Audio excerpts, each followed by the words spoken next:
мен күнүнө бир кооч дары ичип атам. Ушул жалаң ушул адилетсиздик үчүн. Менин жүрөгүм бир коркуп кетип ооруган жок.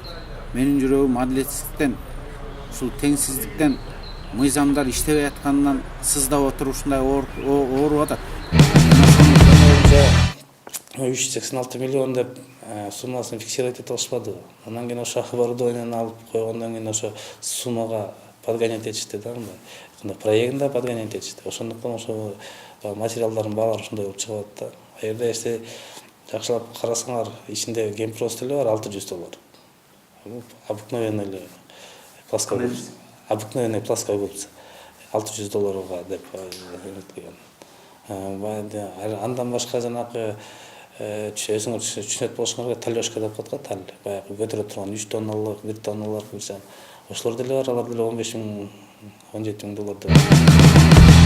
Кечеги Нурлан Өмүркулунун Бишкек ТЭСтин мурунку директорунун айткан интервьюсунан кийин Бишкек ТЭСке $250 миллион гана кеткен. Отвертканын баасы $600 чыгарышкан. Видео байкагычтарда $14 миллион болбойт деген. Дегенден кийин силердин азыркы отчетуңарга карапайымдылык арты менен.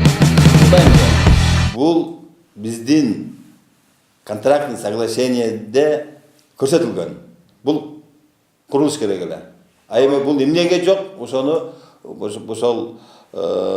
жерде ошол группа управления модернизациянын директорунан ошол сурасаңар өзү айтып берет. Эмне себептен курулбай калды, эмне болбой калды. А так чындыгында ХВО болгондо кечээ эч кандай проблема болмок эмес.